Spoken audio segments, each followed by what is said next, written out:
Reinkarnasi Kaisar Iblis Abadi. Bab 1401. Ada begitu banyak orang dan berisik sehingga Lin Ye tidak mendengar suara Duan Lei pada awalnya. Tetapi banyak murid batinia di sekitar mendengarnya dan menunjuk serta berbicara. Siapa ini yang berteriak? Aku tidak mengenalnya. Dilihat dari cara dia melayani, sepertinya dia murid sekte luar. Apa? Seorang murid luar biasa berani datang ke sini dan bertindak begitu lancang. Apa kau bosan hidup? Beberapa orang tidak dapat menahan diri untuk maju dan memberi Duan Lei pelajaran. Namun tiba-tiba, seseorang menghentikan mereka dan berkata, jangan impulsif, mereka adalah Duan Lei dan Xiao Chen dari sekte luar, mereka memiliki hubungan yang sangat baik dengan nona muda. Xiao Chen, yang dibawa wanita muda itu 2 tahun lalu. Ya, itu bahkan lebih pantas untuk dikalahkan. Seekor katak ingin memakan daging angsa. Set, nona muda datang. Lin Ye memperhatikan situasi di sini dan berjalan ke sini. Saat dia melihat Xiao Chen, dia tampak terkejut, lalu tersenyum dan bertanya, Xiao Chen, mengapa kamu ada di sini? Xiao Chen hendak menjawab ketika Duan Lei mendahuluinya, Nona, Xiao Chen datang menemui Anda hari ini. Duan Lei, tidak akan ada yang menganggapmu bodoh jika kau tidak berbicara. Xiao Chen terdiam. Terima kasih, Xiao Chen. Lin Ye tampak menanggapinya dengan serius, tetapi tidak ada banyak kejutan di wajahnya. Sebaliknya, tatapannya sedikit mengelak. Xiao Chen jelas tidak memikirkan Lin Ye, dan dia juga tidak peduli. Dia tersenyum dan berkata, seharusnya aku yang berterima kasih padamu. Aku jarang bertemu denganmu akhir-akhir ini, jadi aku datang untuk menemuimu. Sebenarnya, Lin Ye ragu untuk berbicara. Ada apa? Tanya Xiao Chen. Lin Ye berpikir sejenak, lalu mendesah, ayah berpesan agar aku lebih banyak meluangkan waktu untuk berkultivasi, bukan sekadar bermain-main setiap hari. Aku sudah memikirkannya matang-matang, dan itu masuk akal. Ujian kesucian akan segera tiba, dan aku juga ingin mencobanya, untuk membawa kejayaan bagi sekte San Yue. Xiao Chen sangat tanggap dan segera mengerti apa yang dimaksud Lin Ye. Mungkin pemimpin sekte tersebut menemukan bahwa Lin Ye sering pergi ke sekte luar untuk menemuinya selama periode itu, dan takut hal itu akan menunda latihan Lin Ye, jadi dia berbicara dengan Lin Ye. Setelah pertimbangan yang matang, Lin Ye memutuskan untuk mendengarkan ayahnya dan menjaga jarak darinya. Jadi belakangan ini, Lin Ye tidak lagi pergi ke gerbang luar untuk mencarinya. Dan mengatakan hal ini di depan umum pada saat ini sama saja dengan menyatakan secara tersirat bahwa dia ingin menarik garis yang jelas antara dirinya dan dia dan tidak akan lagi melakukan kontak dengannya. Xiao Chen mengerti, tetapi Duan Lei tampaknya tidak mengerti sama sekali. Ia bertanya dengan bodoh, Nona, apa maksudmu? Kau benar-benar bodoh, kau bahkan tidak mengerti apa maksudnya. Terdengar cibiran, lalu seorang pemuda jangkung dan tampan berpakaian ungu berjalan keluar dari kerumunan dengan langkah angkuh. Cheng, kakak Cheng. Disebut bodoh, Duan Lei secara naluri ingin mengumpat balik, tetapi saat melihat pemuda berpakaian ungu, dia langsung ketakutan dan gemetar, lalu memberi hormat dengan wajah pucat. Cheng Jianshan, murid dalam pertama sekte San Yue, telah mencapai tingkat keempat Dao besar, alam uji, dan sangat dihormati oleh master dan tetua sekte. Di sekte San Yue, tidak masalah jika Anda menyinggung siapapun, tetapi Anda tidak boleh menyinggung Cheng Jianshan. Menyinggung dia berarti mencari kematian. Mungkin ada beberapa murid sejati di sekte San Yue yang lebih kuat dari Cheng Jianshan, tetapi mereka tidak sekejam Cheng Jianshan. Cheng Jianshan sebenarnya mampu melakukan hal seperti membunuh rekan-rekan muridnya. Duan Lei, adik junior bersikap sangat tertutup demi reputasimu. Karena kamu tidak mengerti, aku akan menerjemahkannya secara singkat. Cheng Jianshan langsung menghampiri Duan Lei dan Xiao Chen, lalu berkata dengan angkuh, maksud kakak muda, kalian jangan datang lagi padanya. Dua murid luar juga ingin mendekati kakak muda. Apa kalian tidak berpikir untuk bercermin dulu sebelum pergi? Haha, aku hampir tertawa terbahak-bahak. Ini memang jauh lebih mudah untuk dipahami. Kakak senior sangat mendominasi. Para pengikut sekte San Yue di sekitarnya tertawa terbahak-bahak. Kata-kata Cheng Jianshan tidak mengenakan, tetapi mereka merasa lega setelah mendengarnya. Karena Lin Ye adalah dewi di benak setiap orang, sungguh tidak nyaman menjalin hubungan dengan dua murid luar. Sekarang setelah Cheng Jianshan maju dan memarahi serta mengejek mereka berdua, mereka langsung merasa jauh lebih baik. Kalian. Wajah Duan Lei memerah dan dia merasa terhina. Xiao Chen juga mengerutkan kening. Dia memang tidak punya masalah dengan Lin Ye sejak awal. Kalau Lin Ye bilang untuk membuat garis tegas di antara mereka, ya sudahlah. Tidak masalah. Tapi Cheng Jianshan ini sangat menyebalkan. Ada apa? Apa kau tidak yakin dan ingin bertarung denganku? Cheng Jianshan mencibir. Kakak Cheng, sudah cukup. Lin Ye bergegas maju dan mendorong Cheng Jianshan. Jangan terlalu jauh, nanti aku marah. Lin Ye berbicara, dan Cheng Jianshan segera mengubah ekspresinya menjadi senyum lembut. Adik perempuan, sudah waktunya untuk mengambil keputusan. Jika kau tidak menjelaskannya dengan jelas, orang-orang akan benar-benar berpikir kau tertarik padanya. Bukankah sudah cukup banyak rumor tentangmu di sekte selama 2 tahun terakhir? Mendengar ini, Lin Ye menyetujuinya dalam hatinya. Alasan mengapa dia memutuskan untuk menarik garis yang jelas antara dirinya dan Xiao Chen adalah, pertama, karena nasihat ayahnya, dan kedua, karena rumor di sekte tersebut menjadi semakin keterlaluan. Ia membawa Xiao Chen ke sekte Zhan Yue karena kasihan melihat kondisinya yang menyedihkan. Kemudian, ia mengunjungi Xiao Chen beberapa kali untuk menanyakan kondisinya. Akibatnya, rumor menyebar ke seluruh sekte bahwa dia menyukai Xiao Chen. Apa hubungannya ini dengan apapun? Sekarang, saya khawatir bahkan Xiao Chen sendiri merasa tertarik padanya dan secara khusus mengikutinya ke gerbang dalam. Bercanda, Lin Ye tidak akan pernah mengejar murid luar, kan? Jadi, seperti dikatakan saudara Cheng, kita hendaknya membuat keputusan bila perlu. Xiao Chen, kalian murid luar. Menurut aturan, kalian tidak boleh datang ke sekte dalam. Kata Lin Ye dengan nada yang agak asing. Lupakan saja kali ini, tapi jangan berkeliaran lagi. Sekte Zhan Yue punya aturan ketat, dan aku tidak bisa selalu memaafkan kalian. Oke, aku mengerti. Xiao Chen tak berdaya. Tidak mudah membantah Lin Ye saat ini, jadi dia hanya bisa setuju. Sekte Zhan Yue hanyalah tempat tinggal sementaranya. Ia tidak berniat tinggal di sana selamanya, apalagi menjadi murid luar. Baiklah, sudahlah, kalian kembali saja, aku juga harus pergi. Setelah Lin Ye selesai berbicara, ia pergi bersama Cheng Jianshan dan yang lainnya. Dari kejauhan, tawa Cheng Jianshan dan beberapa murid batin lainnya terdengar. Ayo, semuanya.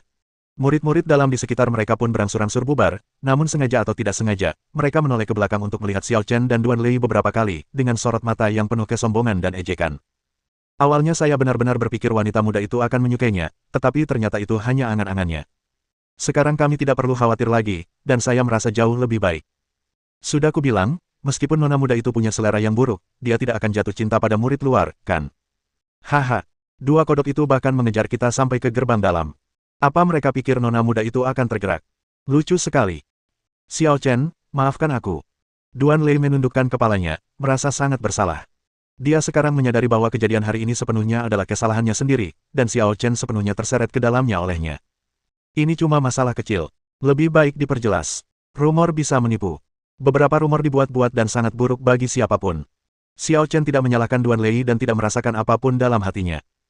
Tidak ada apa-apa antara dia dan Lin Ye, jadi tidak perlu memperhatikan komentar-komentar yang mengejek itu. Kalau begitu, ayo kembali. Kata Duan Lei. Kenapa kau kembali secepat ini? Xiao Chen mendongak dan menunjuk ke puncak di bagian terdalam sekte Zhan Yue lalu bertanya, tempat apa itu? Alasan mengapa Xiao Chen tinggal di sekte Zhan Yue bukan hanya untuk berkultivasi, tetapi juga karena ia mendeteksi aura yang menarik perhatiannya. Nafas datang dari puncak itu. Bab 1402. Itu lebah dewa nomor satu sekte pemotong bulan kita, Puncak Wuya. Duan Lei melihat ke arah yang ditunjuk Xiao Chen dan berkata, konon, pendiri sekte pemotong bulan mengalami perang kuno dan terluka parah. Setelah kembali ke sekte pemotong bulan, beliau meninggal dunia di Puncak Wuya. Tempat di mana pendiri sekte Zhan Yue meninggal. Bisik Xiao Chen. Nah, konon katanya ada warisan leluhur di Puncak Wuya. Meski Puncak Wuya tampak seperti gunung biasa, sebenarnya menyimpan misteri yang tak terhingga. Puncak ini memiliki 18 lapisan gunung, setiap lapisannya bagaikan mendaki ke langit. Orang biasa tak mungkin mencapai puncak gunung. Kata Duan Lei. Dari zaman kuno hingga sekarang, tidak ada seorang pun yang pernah mencapai puncak gunung. Tanya Xiao Chen. Bukan begitu. Meskipun puncaknya sulit, sekte Zhan Yue pernah memiliki beberapa orang yang mencapainya di masa lalu. Mereka tidak pernah kembali setelah mencapainya, dan mereka secara sukarela tinggal di sana untuk melindungi Puncak Wuya. Duan Lei berkata, beberapa orang itu adalah anggota sekte Zhan Yue yang benar-benar kuat. Senioritas dan tingkat kultivasi salah satu dari mereka jauh melampaui master sekte. Mereka adalah leluhur. Mereka naik, tetapi tidak dikenali dan tidak bisa menerima warisan. Tanya Xiao Chen. Dia seharusnya mewarisi beberapa hal, tetapi warisan yang paling berharga pasti masih berada di Puncak Wuya. Kalau tidak, para pendahulu itu tidak akan menjaganya di sana. Kata Duan Lei. Xiao Chen berpikir sejenak dan bertanya, apakah ada orang dari sekte Zhan Yue yang bisa pergi ke Puncak Wuya? Tentu saja, setiap murid sekte Zhan Yue dapat menantang Puncak Wuya kapan saja, tanpa batasan. Kata Duan Lei. Namun, 18 tingkat Puncak Wuya sangat berbahaya, dan satu kesalahan saja dapat menyebabkan kutukan abadi. Tanpa persiapan yang memadai, tidak ada yang berani mengambil risiko, itulah sebabnya Puncak Wuya biasanya cukup sepi. Baiklah, aku akan mencobanya. Xiao Chen tersenyum. Apa? Duan Lei hampir mengira dia salah dengar dan bertanya dengan heran, kau ingin menaklukkan Puncak Wuya? Aku sudah terkurung selama 2 tahun, dan tubuhku hampir hancur. Sebaiknya aku berolahraga. Kata Xiao Chen santai. Ia sedikit penasaran dengan Puncak Wuya, tetapi tidak berniat bersaing memperebutkan warisan sekte Zhan Yue. Ia hanya ingin naik dan melihat-lihat, meskipun hanya sebagai pengisi waktu luang. Melihat tekad Xiao Chen dan kebenciannya terhadap Puncak Wuya, Duan Lei menjadi tidak sabar. Xiao Chen, menyeberangi Puncak Wuya adalah akhir yang berbahaya. Sepanjang sejarah, setidaknya ratusan ribu murid Sekte Zanyu telah tewas di sana. Jangan bertindak impulsif. Kau baru saja ditolak oleh nona muda itu, jadi apa yang perlu disesali? Duan Lei merasa bahwa Xiao Chen pasti telah diprovokasi untuk bunuh diri. Itu tidak ada hubungannya dengan Lin Ya. Xiao Chen memutar matanya. Apapun hubungannya, itu tidak diperbolehkan. Orang-orang akan mati. Nada bicara Duan Lei sangat serius, bahkan memancarkan sedikit keagungan. Ia bertanya-tanya apakah ia harus memukul Xiao Chen hingga pingsan dan menyeretnya pergi. Setelah Xiao Chen tidur nyenyak, emosinya mungkin akan tenang. Xiao Chen tertegun sejenak, lalu dengan cepat menebak apa yang dipikirkan Duan Lei, dan tidak bisa menahan tawa. Kamu belum pernah ke puncak Wuya, kan? Ayo, aku akan mengajakmu ke sana untuk melihatnya. Begitu dia selesai berbicara, Xiao Chen menangkap Duan Lei dan menghilang dari tempatnya. Lin Ya, Cheng Jianshan dan kelompoknya meninggalkan alun-alun dan berjalan kembali menyusuri jalan setapak. Di perjalanan, orang-orang masih tertawa dan mengobrol. Kedua murid luar itu, Xiao Chen dan Duan Lei, lucu sekali. Mereka sama sekali tidak punya kesadaran diri. Terutama Xiao Chen. Dia benar-benar berpikir adik junior akan sangat menyukainya. Beberapa kata saja sudah cukup. Tak perlu terus-terusan menyimpannya. Lagi pula, kita semua dari sekolah yang sama. Lin Ya berbicara, tetapi tak ada nada menyalahkan dalam kata-katanya. Ia hanya tak ingin membahas masalah itu lagi. Saudari Lin Ya, kau terlalu baik. Kalau bukan karena rekomendasimu, Xiao Chen mungkin tak akan lulus ujian sekte luar. Kata Cheng Jianshan dengan nada meremehkan. Ada lebih dari 100.000 murid luar di sekte Zanyue, jadi satu lagi tidak akan banyak berpengaruh. Kita sudah membawanya masuk, jadi kita tidak bisa mengusirnya lagi. Usahakan untuk tidak bertemu dengannya lagi di masa depan, dan jangan mempersulitnya. Kata Lin Ya. Oke, masalah ini sudah selesai. Jangan sebut-sebut anak itu lagi. Aku akan marah pada siapapun yang menyebut-nyebutnya. Teriak Cheng Jianshan dengan wajah tegas. Tentu saja, dia tidak suka Lin Ya terlibat dengan Xiao Chen. Wow! Tiba-tiba, cahaya putih terbang dari jauh dan mendarat di depan sekelompok orang. Cahaya putih memudar, menampakkan sosok seorang pria berpakaian hijau. Pria berbaju hijau itu bagaikan pohon pinus, tegak dan lurus, tak kenal menyerah. Ia juga bagaikan pedang tajam, tajam namun tak pernah lepas, memberi kesan penindasan yang mengintimidasi. Kelompok itu berhenti sejenak, lalu membungkuk hormat, salam, Master Sekte. Lin Ya dengan gembira berlari ke arah pria berbaju hijau dan memanggil dengan lembut, Ayah, mengapa ayah ada di sini? Pria berbaju hijau itu tidak lain adalah pemimpin Sekte Zanyue saat ini, Lin Qianren, yang telah mencapai tingkat kelima Dao, alam dominan. Aku melihat semua yang terjadi di alun-alun. Bagus sekali kerjamu kali ini. Puji Lin Qianren. Kalau kau tidak putus hubungan dengan anak itu, aku akan datang sendiri dan mengusirnya. Sebagai pemimpin sekte, jika dia secara pribadi berurusan dengan pengikut luar, dia akan takut dikritik. Namun demi putrinya yang berharga, Lin Qianren benar-benar dapat melakukannya. Ayah, sudah kubilang sebelumnya, tidak ada apa-apa antara aku dan dia. Ayah terlalu sensitif. Lin Ya mendengus. Baiklah, baiklah, kita tidak usah bahas ini dulu. Kalian turun gunung saja dan bantu aku membeli beberapa ramuan obat dari kamar dagang Jingcheng Wanbao. Ini daftarnya dan 1 juta batu dewa bermutu tinggi. Lin Qianren mengeluarkan sebuah daftar dan sebuah tas penyimpanan, menyerahkannya kepada Lin Ya, dan berpesan, meskipun batu-batu suci itu seharusnya cukup, cobalah untuk bernegosiasi dan membangun hubungan. Bukankah kamu berteman baik dengan nona keempat dari kamar dagang Wanbao? 1 juta batu dewa bermutu tinggi untuk membeli ramuan obat. Lin Ya membuka mulutnya dan bertanya dengan heran, Ayah, apa yang akan ayah lakukan? Inilah yang Tuan Muda Ouyang inginkan, jangan remehkan. Kata Lin Qianren serius. Tuan Ouyang. Lin Ya terkejut. Apakah dia akan kembali? Yah, dia bertaruh dengan Sekte Zanyue kita. 2 upayanya sebelumnya di puncak Wuya berakhir dengan kegagalan. Ini kesempatan terakhirnya. Kata Lin Qianren, tapi terlepas dari berhasil atau tidaknya dia akan mewakili Sekte Zanyue kita di ujian orang suci. Jadi, kita tidak boleh mengabaikan perintahnya. Baiklah, aku mengerti. Serahkan saja padaku. Lin Ya mengangguk dengan serius, dan tidak dapat menahan perasaan gembira saat memikirkan kembalinya Tuan Muda. Dia tidak mempunyai pikiran yang tidak pantas terhadap pemuda itu, karena dia tahu dia tidak layak untuknya, dia hanya mengaguminya saja. Ouyang Yi, salah satu jenius super terpopuler di Galatian, telah mencapai tingkat kelima alam dominasi dalam Dao besar, dan berada di puncak alam dominasi. Ia bahkan lebih kuat dari ayahnya, Lin Qianren. Ayah saya pernah mengakui bahwa dia tidak dapat bertahan lebih dari 3 gerakan di tangan Ouyang Yi.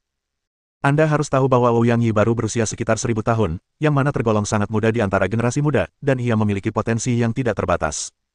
Dan yang lebih penting lagi, dia adalah seorang petani biasa dan tidak tergabung dalam kekuatan apapun. Tidak ada yang tahu berapa banyak keluarga, sekte, dan agama besar yang ingin memenangkan Galatian, tetapi tidak satu pun dari mereka yang pernah berhasil, karena mereka semua ditolak oleh Ouyang Yi. Bab 1403. Sekte Zanyue memang sangat beruntung. Kebetulan, Ouyang Yi pernah datang ke Sekte Zhan Yue dan tertarik dengan puncak Wuya, lalu ingin menerobos masuk. Para pemimpin puncak Sekte Zhan Yue tahu bahwa ini adalah kesempatan, jadi mereka bertaruh dengan Ouyang Yi. Ouyang Yi memiliki 3 kesempatan untuk mencapai puncak Wuya. Terlepas dari apakah ia gagal atau tidak, ia harus mewakili Sekte Zhan Yue untuk berpartisipasi dalam ujian suci. Ouyang Yi tidak dapat menahan godaan dan setuju. Hal ini membuat warga Sekte Zhan Yue sangat gembira. Dengan ketenaran Ouyang Yi, jika dia mewakili Sekte Zhan Yue untuk berpartisipasi dalam ujian orang suci, reputasi Sekte Zhan Yue niscaya akan melambung tinggi ke angkasa dan sepenuhnya bergema di langit Galatia. Oleh karena itu, meskipun Ouyang Yi bukan lagi anggota Sekte Zhan Yue, semua orang di Sekte Zhan Yue, mulai dari pemimpin dan tetua sekte, hingga murid dan pelayan, memperlakukan Ouyang Yi dengan hormat dan memujanya layaknya dewa. Kalau begitu cepatlah kembali, jangan menunda. Kata Lin Qianren. Saya mengerti, kakak senior Cheng, maukah Anda ikut dengan saya? Kata Lin Ya. Dengan senang hati. Cheng Jianshan tentu saja gembira. Keduanya berubah menjadi aliran cahaya dan terbang meninggalkan Sekte Zhan Yue bersama-sama. Di kaki puncak Wuya, ada riak-riak di angkasa, dan 2 sosok muncul entah dari mana. Mata Duan Lei berbinar-binar. Setelah sedikit pulih, ia melihat sekeliling dan akhirnya berhenti di puncak Wuya yang hanya beberapa meter jauhnya. Matanya melebar sebesar lonceng tembaga, ekspresinya penuh keterkejutan, bahkan sedikit ketakutan. Alun-alun gerbang dalam begitu jauh dari puncak Wuya, namun tiba dalam sekejap mata. Xiao Chen, apakah kamu baru saja menggunakan kemampuan spasialmu? Meskipun Duan Lei adalah murid luar Sekte Zhan Yue, bukan berarti dia tidak tahu apa-apa. Beberapa hal dapat dipahami jika Anda memikirkannya. Xiao Chen baru saja menangkapnya dan berteleportasi ke puncak Wuya, dia pasti menggunakan kemampuan spasialnya. Ruang di surga ke-33 jauh lebih padat daripada 4 alam dewa. Tanpa tingkat kultivasi yang mencapai ranah hukum, seseorang tidak dapat menghancurkan ruang sama sekali, apalagi menggunakan perjalanan ruang angkasa. Bukankah ini berarti Xiao Chen setidaknya telah mencapai alam hukum Dao?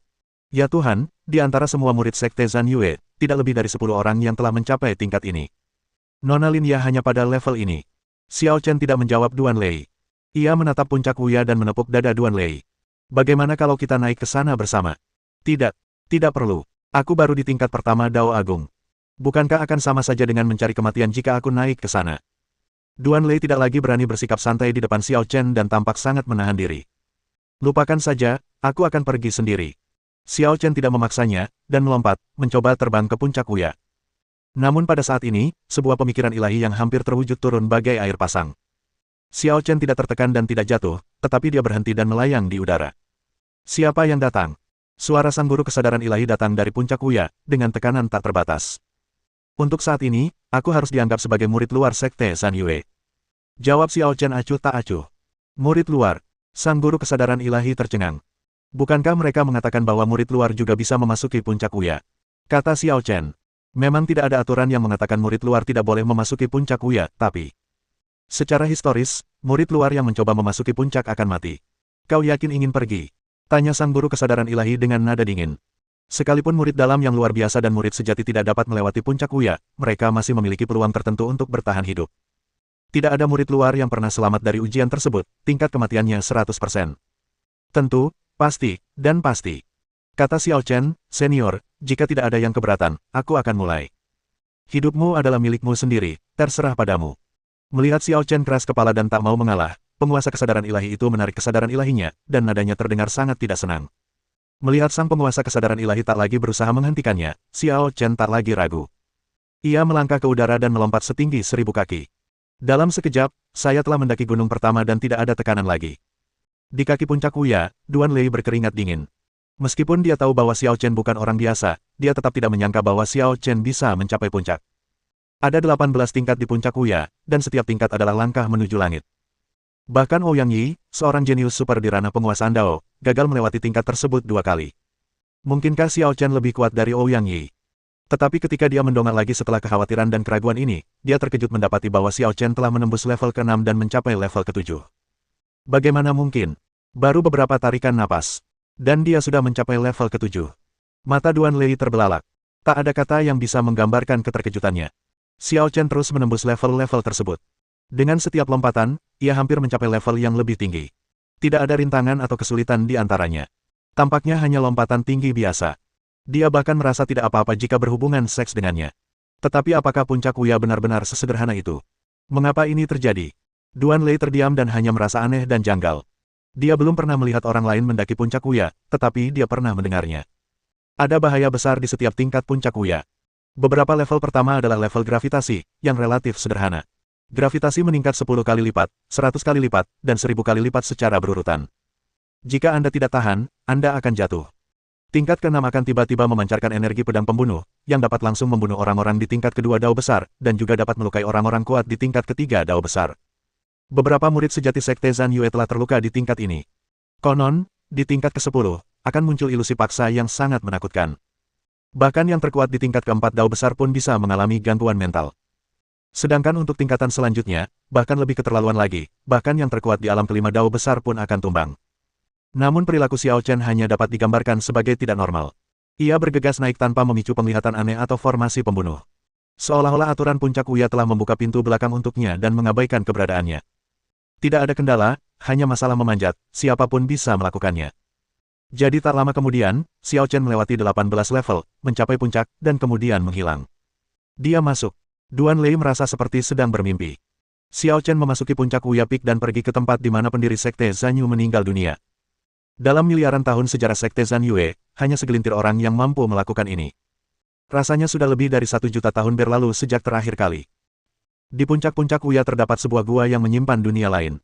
Bagaikan dunia kecil, luas, dan tak terbatas. Ada 6 pria kuat yang menjaga tempat ini. Mereka semua adalah pendahulu berbakat dari Sekte Zhan Yue. Setelah tiba di sini bertahun-tahun yang lalu, mereka memilih untuk menjaganya. Zhan Xingguan, penguasa kesadaran ilahi saat ini, adalah salah satu dari 6 kekuatan penjaga. Biasanya, dia seperti kelima orang lainnya, sedang tidur atau menyendiri, dan dia tidak peduli apakah ada orang yang mencoba menerobos atau apakah ada orang yang akan mati. Zhan Xingguan kebetulan sudah bangun kali ini. Melihat seorang murid luar akan menerobos level, ia dengan baik hati mengingatkannya. Tanpa diduga, murid luar itu sama sekali tidak menghargainya. Lupakan saja, itu bukan urusanku, tidurlah. Zhan Xingguan bahkan tidak peduli lagi, dia tahu murid luar itu pasti akan mati. Namun saat ia hendak menutup kelima inderanya dan memasuki keadaan kosong dan jernih, tiba-tiba ia melihat sesosok tubuh membawa cahaya keemasan menyilaukan terbang ke dalam gua. Bab 1404. Siapa? Zhan Xingguan segera menoleh ke belakang, penuh kewaspadaan. Entah sudah berapa lama gua tempat tinggal di puncak Wuya itu merasakan aura aneh. Senior, jangan gugup. Dalam cahaya keemasan, sesosok muda berjalan keluar perlahan, tampak tidak berbahaya dan biasa saja. Kau? Zhan Xingguan ragu sejenak, lalu bertanya dengan heran, kau murid luar yang tadi. Bagaimana kau bisa sampai di sini? Cukup lewati puncak Wuya dan lewati 18 tingkat, dan kau pasti bisa naik, kan? Kata Xiao Chen dengan tenang. Mustahil. Zhan Xingguan menolaknya mentah-mentah, karena mengira Xiao Chen berbohong. Dia menarik pikiran spiritualnya, dan Xiao Chen mulai menerobos masuk ke puncak Wuya. Hanya butuh sekitar selusin napas, dan Xiao Chen melewati 18 level dan mencapai puncak. Bukankah ini terlalu palsu? Lalu menurutmu bagaimana aku bisa sampai di sini, senior? Xiao Chen mengangkat bahu. Kamu pasti curang, kata Zhan Xingguan. Saat memasuki puncak Wuya, apakah ada aturan yang melarang kecurangan? Tanya Xiao Chen. Ini. Zhan Xingguan terdiam sesaat. Tidak ada batasan atau persyaratan untuk melintasi puncak Wuya.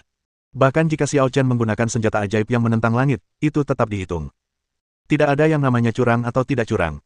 Segala cara boleh, yang penting hasilnya, bukan prosesnya. Tetapi meski begitu, lebih dari 10 tarikan napas waktu masih terlalu keterlaluan. Bagaimana kau bisa sampai di sini? Senjata ajaib apa yang kau gunakan? Zhan Xingguan memeras otaknya, tetapi tidak berhasil menemukan jawabannya. Itu tidak penting. Kata Xiao Chen sambil tersenyum, karena aku di sini, bolehkah aku melihat apa yang ditinggalkan Grandmaster Zhan Yue? Baiklah. Cari saja sendiri. Ketemu atau tidaknya tergantung keberuntunganmu. Zhan Xingguan tidak punya alasan untuk menghentikan Xiao Chen. Namun mencapai puncak gunung tidak berarti Anda dapat mengambil warisan Master Zhan Yue. Keenamnya mencapai puncak gunung, tetapi pada akhirnya mereka hanya menerima beberapa keterampilan dan kekuatan magis yang diwarisi dari Master Zhan Yue, tetapi mereka tidak dapat mengambil hal yang paling penting. Setelah Lin Ya pergi, Lin Qianren kembali ke aula utama sekte. Lin Qianren. Tiba-tiba, sosok seperti kilat datang dari ujung langit dan muncul di depan Lin Qianren dalam sekejap mata. Ini adalah seorang pemuda yang berwatak gagah, berpakaian brokat, bertubuh jangkung, beralis tajam dan bermata cerah, berwajah tajam, dan sangat tampan. Yang paling mengejutkan adalah kultivasinya tak tertandingi dan auranya begitu kuat. Bahkan seorang ahli tingkat Master Dao seperti Lin Qianren pun merasa lebih lemah di hadapannya. Tuan Muda Ouyang. Kesan kagum Lin Qianren langsung lenyap saat melihatnya. Ia menyapanya dengan nada menyanjung, atau masih 2 hari lagi. Kok kamu kesini secepat ini? Aku mendapat benda ajaib secara kebetulan, dan aku yakin bisa melewati 18 tingkat puncak Wuya, jadi aku tak sabar dan datang ke sini lebih awal. kata Ouyang Yi sambil tersenyum. Oh, ekspresi Lin Qianren berubah. Ouyang Yi melihat ini dan terkekeh. Master Sekte Lin, taruhannya masih berlaku. Kau tidak akan mengingkari janjimu hanya karena kau dengar aku yakin bisa melewati 18 level, kan? Tidak, tidak. Tentu saja tidak. Lin Qianren cepat menjelaskan. Mengesampingkan pertanyaan apakah Ouyang Yi terlalu sombong, bahkan jika Ouyang Yi benar-benar dapat melewati 18 tingkat dan mencapai puncak gunung, dia mungkin tidak dapat memperoleh warisan Master Zhan Yue. Selain itu, taruhan tersebut menyatakan bahwa terlepas dari keberhasilan atau kegagalan, Ouyang Yi akan mewakili Sekte Zhan Yue untuk berpartisipasi dalam ujian orang suci. Oleh karena itu, Sekte Zhan Yue tidak akan menderita kerugian apapun. Di mana ramuan obat yang kuinginkan? Tanya Ouyang Yi. Tuan Ouyang, saya baru saja mengirim orang turun gunung untuk membeli dan Anda sudah di sini. Anda mungkin harus menunggu 2 hari. Kata Lin Qianren. Tidak apa-apa, ayo kita ke puncak Wuya dulu. Ngomong-ngomong, kita ada di Sekte Zhan Yue kali ini dan kita tidak akan pergi untuk sementara waktu. Kata Ouyang Yi. Mau ke puncak Wuya sekarang? Tanya Lin Qianren. Baik, sekarang juga. Setelah Ouyang Yi berkata demikian, dia langsung terbang menuju puncak Wuya. Dia tidak bisa menunggu lebih lama lagi. Tentu saja Lin Qianren harus mengikutinya dari belakang, dan di saat yang sama dia mengirimkan sinyal untuk memberitahu para tetua sekte lainnya. Penjelajahan ketiga Ouyang Yi ke puncak Wuya adalah peristiwa besar, dan lebih banyak orang harus menyaksikannya. Ketika keduanya tiba di puncak Wuya, mereka mendapati sudah banyak murid sekte Zhan Yu di sana, berkumpul dan mendiskusikan sesuatu dengan intens. Lin Qianren terbang ke depan dan berteriak, "Apa yang kamu lakukan?" Mendengar ini, para murid sekte Zhan Yue segera bubar dan memberi hormat kepada Lin Qianren, guru, anak ini. Lin Qianren baru saja melihat Duan Lei. Duan Lei lah yang dikelilingi sekelompok orang. Meskipun tidak dipukuli, banyak yang mendorong dan berteriak. Dia murid luar, kan? Kenapa kau menindasnya? Tanya Lin Qianren. Ada sangat sedikit murid luar yang datang ke puncak Wuya, tetapi itu tidak berarti mereka tidak bisa datang. Guru, ini murid luar Duan Lei, dan dia bersama Xiao Chen. Kata seorang murid dalam, kami bertanya mengapa dia ada di sini, dan dia bilang Xiao Chen pergi ke puncak Wuya. Apa? Lin Qianren memikirkan paruh pertama kalimat itu, tetapi ekspresinya langsung berubah setelah mendengar paruh kedua. Tentu saja, dia segera kembali ke ekspresi normalnya, dan dengan sedikit martabat, dia bertanya pada Duan Lei, mengapa kamu berbohong padaku? Tuan, saya tidak berbohong. Xiao Chen benar-benar naik, kata Duan Lei cemas.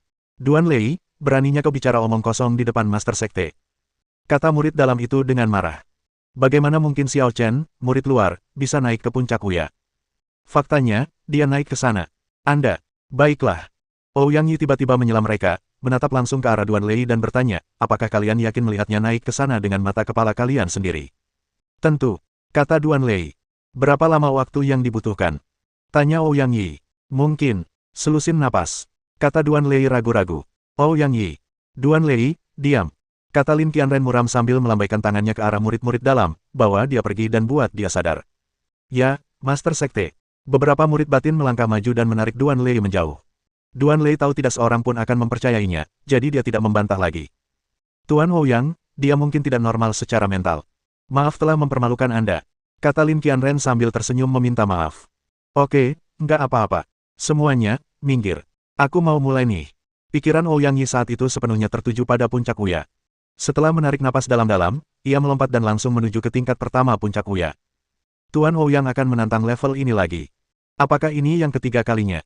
Yah, aku gagal di level 17 pertama kali, dan level 18 kedua kalinya. Kali ini, mungkin aku punya kesempatan untuk mencapai puncak. Kurasa tidak. Tingkat ke-18 terlalu mengerikan. Di luar kemampuan manusia untuk menghadapinya. Set, jangan bicara, lihat saja baik-baik. Meskipun Ouyang Yi bukan murid Sekte Zhan Yue, ia memiliki reputasi yang sangat tinggi di antara murid-murid Sekte Zhan Yue. Bagaimanapun, ini adalah raksasa muda, lebih kuat dari pemimpinnya. Ouyang Yi sangat cepat dan melewati 3 level dalam sekejap, bahkan lebih lancar daripada Xiao Chen. Karena dia telah menantangnya 2 kali, dia sudah familiar dengan hal itu dan tahu setiap rintangannya. 3 tingkat pertama adalah tingkat gravitasi, yaitu 10 kali gravitasi, 100 kali gravitasi, dan 1000 kali gravitasi. 1000 kali lebih gravitasinya, jika Anda menceritakannya kepada orang lain, mereka mungkin akan memandang rendah Anda. Di Sekte Zhan Yue, belum lagi para pengikutnya, bahkan para pengikutnya pun mungkin tidak menganggap serius gravitasi 1000 kali lipat. Namun sebenarnya, ini adalah jebakan. Jika Anda tidak berhati-hati, Anda akan celaka. Bab 1405. Perangkap dipasang di tingkat keempat. Dengan kata lain, 3 tingkat pertama hanya menyesatkan, tetapi tingkat keempat akan benar-benar fatal. Karena gravitasi di tingkat keempat puluhan juta kali lebih besar. Catatan, gravitasi di alam dewa itu sendiri sangat kuat. Ini puluhan juta kali gravitasi di alam dewa, bukan puluhan juta kali gravitasi di bumi. Tingkat pertama, 10 kali gravitasi. Tingkat kedua, 100 kali gravitasi. Tingkat ketiga, gravitasi 1000 kali lipat. Pola seperti itu akan memberi orang sugesti psikologis yang salah. Bahkan jika gravitasi di tingkat keempat meningkat hingga 10.000 kali lipat, banyak orang dapat menahannya tanpa rasa takut setelah persiapan yang matang. Namun, pada kenyataannya, gravitasi tiba-tiba meningkat hingga puluhan juta kali lipat pada tingkat keempat, yang akan mengejutkan orang-orang dan melampaui ekspektasi mereka. Mereka yang berfondasi kuat bisa saja terjatuh karena beban yang berlebihan. Namun jika kekuatannya sedikit lebih lemah, ia mungkin akan hancur oleh gravitasi. Tentu saja, meskipun gravitasinya puluhan juta kali lebih kuat, jika kultivasi seseorang mencapai ranah hukum Dao Agung, seseorang masih dapat beradaptasi secara perlahan. Kesulitan level ini terletak pada lonjakan gravitasi yang tiba-tiba, yang membuat Anda lengah. Lagi pula, ini baru level keempat, hanya sekadar makanan pembuka. Level ini, kalau kamu pernah melihatnya sekali, biasa saja. Lagi pula, aku sudah melihatnya 2 kali. Setelah melewati level ketiga, Ouyang Yi kembali memasuki level keempat. Semudah berjalan di tanah datar tanpa hambatan. Ia melintasi gravitasi puluhan juta kali dan langsung menuju level kelima. Pertama kali ia mencoba melewati level tersebut, ia lengah dan melewatkan 1 langkah. Kali kedua, dia tidak merasakan apapun. Kali ini, tidak akan ada masalah. Lagi pula, dia telah mencapai tingkat kelima Dao besar.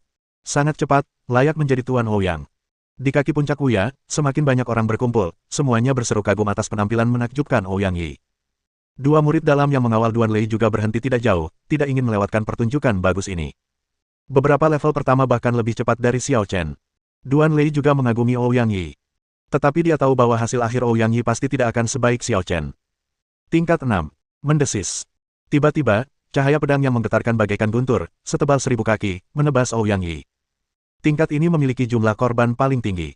Cahaya pedang ini setara dengan serangan kekuatan penuh dari orang kuat di ranah hukum Jalan Agung. Sepele. Namun Ouyang Yi tidak hanya tidak menghindarinya, tetapi melangkah ke udara dan menghadapi tantangan itu. Ledakan. Cahaya pedang menebas kepala Ouyang Yi, namun Ouyang Yi selamat, dan cahaya pedang itu hancur. Tidak cukup, bisa lebih cepat. Ouyang Yi memusatkan kekuatan sucinya, dan lingkaran api merah muncul di sekujur tubuhnya, dan sepasang sayap yang berubah dari api muncul di belakangnya. Tingkat 7. Tingkat 8. Tingkat 9. Levelnya menjadi semakin sulit, dengan energi pedang, kilatan pisau, ilusi ketiadaan, dan hantu monster muncul satu demi satu. Namun bagi Ouyang Yi, yang telah menantangnya 2 kali, hal ini tidaklah sulit. Setengah jam kemudian, kami tiba di tingkat ke-17, sangat dekat dengan puncak. Tingkat 17. Ouyang Yi akhirnya menunjukkan sikap serius, dan dengan lambaian tangan kanannya, pisau tebal dan berat muncul di tangannya. Pada saat yang sama, bayangan seorang lelaki tua muncul di langit. Ia tampak tidak memiliki kesadaran diri, tetapi memancarkan kekuatan mengerikan yang dapat membuat matahari dan bulan jatuh. Ia jelas setara dengan seorang pria kuat di ranah dominasi Dao Agung. Bayangan lelaki tua itu tidak berkata apa-apa, tetapi bertindak tegas. Tiba-tiba, sebuah telapak tangan besar jatuh ke arah Ouyang Yi. Kehampaan bergetar dan berdengung di bawah telapak tangan ini. Ayo lakukan. Ouyang Yi tak kenal takut dan memusatkan pikirannya. Ia mengayunkan pedangnya, dan cahaya pedang memantulkan langit berbintang, mengumpulkan kekuatan tak terbatas. Pedang suci cahaya mengambang memenuhi galaksi.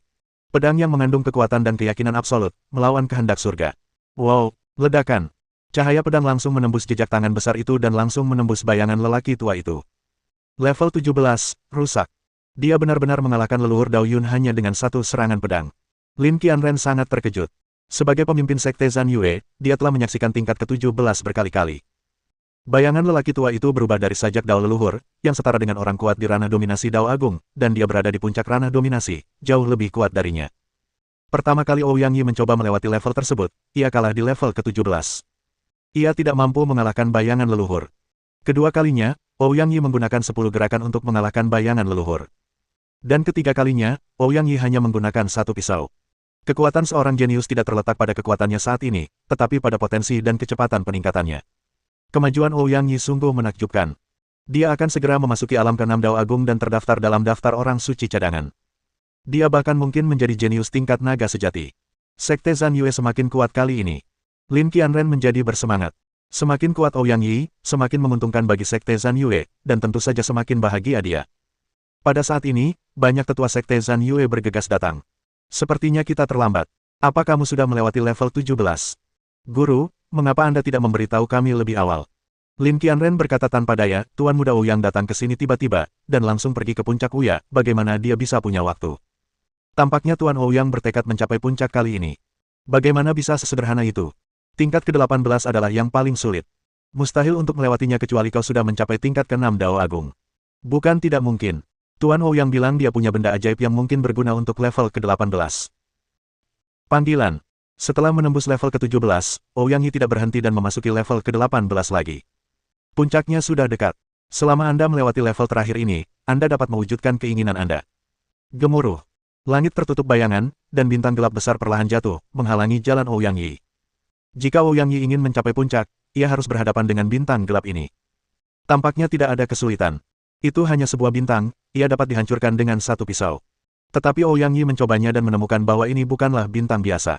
Segala gaya yang menyentuh bintang ini akan ditelan dan diserap, bahkan debu yang ada di atasnya tidak akan bisa dihilangkan. Jadi daripada menyebutnya bintang, lebih baik menyebutnya hukum. Hukum bintang. Dalam perang kuno, asal mula 3000 Tao besar runtuh, dan para orang suci bergegas untuk merebutnya. Misalnya, leluhur klan Si merebut asal mula Dao besar, pergi ke alam nirvana di alam dewa 4 penjuru, dan mendirikan klan Si. Dan lebih banyak orang, setelah merebut asal-usul Dao besar, tinggal di 33 surga untuk mendirikan klan atau sekte. Oleh karena itu, semua kekuatan yang dapat muncul di 33 langit memiliki sedikitnya satu asal mula Dao Agung. Apa yang dimiliki Sekte Zhan Yue adalah asal mula jalan besar bintang. Semua orang di Sekte Zhan Yue mempraktikkan jalan agung bintang. Bintang di tingkat ke-18 adalah hukum bintang peninggalan leluhur Zhan Yue. Untuk mematahkannya, seseorang membutuhkan setidaknya kultivasi tingkat ke-6. Aku belum mencapai tingkat ke-6 Dao Agung.